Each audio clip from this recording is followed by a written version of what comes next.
why doesn't he stay then? Or is he not qualified? And with that said, what are the qualifications? Jack is more than qualified. Jack loved his retirement, and I only came out of retirement because we asked him to and made him feel guilty if he wouldn't. And I'm sure that he'll want to return to his retirement.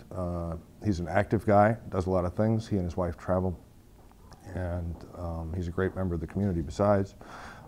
He was coaching baseball again at the high school this year, and enjoys doing that sort of thing that he's not able to do tied up at City Hall. Okay. What about Don Brand, new council member? Don Brand, new council member, just retiring, superintendent of the Weisburn School District in Hawthorne and Del Air. He brings a wealth of experience administratively from his tenure as a school administrator. He, I think, is recognizing and respecting the difference between a school district and a city. Obviously, there's a far greater variety of services and issues in a city than in a school district, a single-purpose district of any sort. Nevertheless, he's a hardworking guy and has a great sense of humor, and I think we're going to have, continue to have, a very, very solid city council. We're very pleased that both Carl Jacobson and Eric Bush won their re-election campaigns. The three of us and Bill Fisher all worked well together on the last council. Jim Bulgarides, who just departed the council, did a terrific job, and I hope he's enjoying life off the council. Okay, let's move over to kind of what I call one of our hot topics. LAX is always an issue. Where are we? LAX has kicked off the environmental review process for a number of projects. The Midfield Satellite Terminal, additional gates at the Tom Bradley Terminal, subject to the limitation of our litigation settlement agreement, and most significantly, improvements to the North Runway Complex. Excuse me.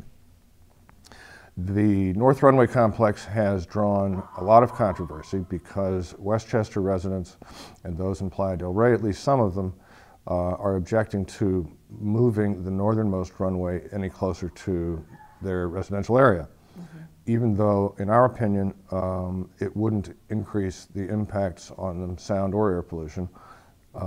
We are the closest neighbors to LAX and a lot closer than they are, and we don't wish any adverse impacts on them, but it's a necessary safety improvement up there. We, jointly with the City of Englewood, have offered a compromise proposal to move the northernmost runway 100 feet north and build a centerline taxiway between the two runways up there. Very similar to the South Airfield Improvement Project that's in the process of being completed and will be completed probably by the end of June on our side of the airport.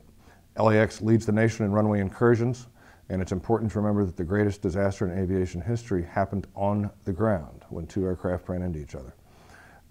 So it's important to get these centerline taxiways completed and the runway is separated by distances sufficient to increase the safety margin and make sure that that is something that doesn't ever happen at LAX. Okay.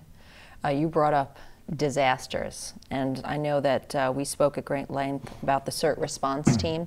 How is that going? Are people signing up? It's going great. CERT recruitment is up, and not just from residents, but from business as well, which is important because our most likely disaster, if any, in El Segundo would be an earthquake. We're in a seismically active zone, and the whole West Coast has been very active seismically lately. The Disaster Council meets once a month and reports its progress to the City Council. At the Richmond Street Fair this year, we'll have an associated disaster preparedness expo, similar to the ones that Torrance has recently put on. They've done a fabulous job and are helping us plan ours so that people have an opportunity not only to see how to prepare for a disaster, but also to purchase disaster supplies and equipment and food and the containers and so forth to store them in right there on site. It's important that we be very self-reliant because we could have to be self-reliant for periods of up to 2 weeks. UCLA estimates that in a major earthquake, there could be as many as 750,000 homeless people in the county of Los Angeles. The Red Cross says it can take care of 20,000 of them. And that means that we've got to be very, very self-reliant, as we always are. You know, you've said before, if you've prepared for an earthquake, you've got all the other disasters covered. Tell people again, if they just don't seem to understand the importance of this. Call our fire department if you have any questions, but putting away a 2-week supply of food and water, along with emergency medical supplies, a supply of your prescription medicines, a smaller, more portable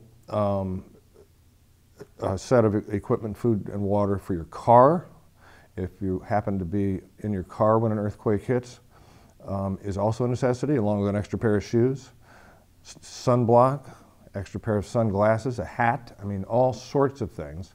And we're happy to provide advice on how to do that, and also direct people to suppliers of that sort of thing that can outfit them at reasonable cost pretty easily.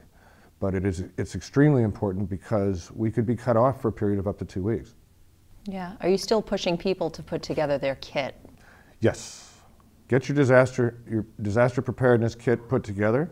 Sign up and volunteer for the CERT program. Call the fire department to do that. They'd love to have you. It's fun.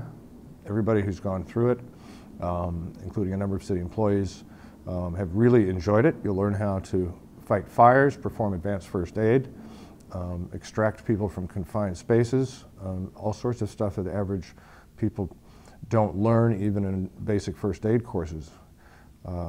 The Super CPR Saturday is also an important element.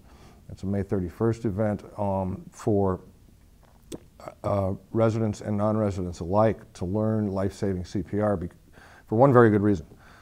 If you ever have to use it, it is almost certain that you will be using it to save the life of a family member, a close friend, or an associate at work with whom you spend a great deal of time. And so keep the people important to you in life alive by learning CPR in case that emergency ever occurs. Good.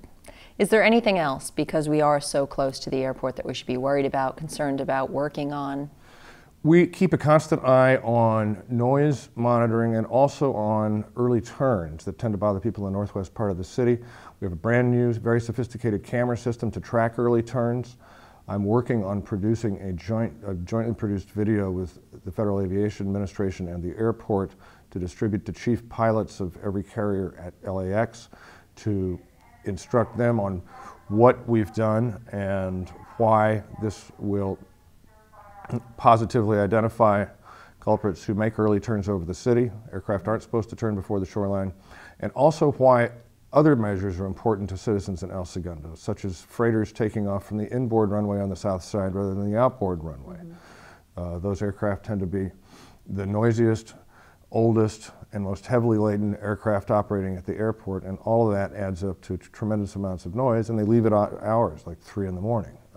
So those noise events can be extremely disturbing to people, and we're working on a number of fronts to alleviate that problem as well.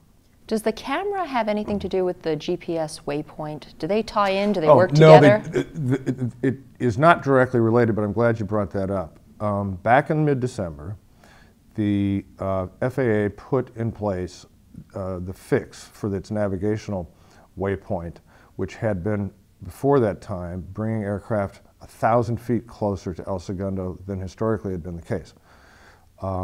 And my thanks to Bill Withicum at FAA and Gina Marie Lindsay at LAWA for their extraordinary help, and to the administrator of the FAA at the time, Marion Blakey, who got that done in 3 months instead of the usual 12, because it was incredibly annoying to people in that part of the city. We won't be able to assess the full effects of the change in the navigation waypoint that takes the aircraft back out away from the city again until after the centerline taxiway on the south side is complete, but that should be done literally any week now.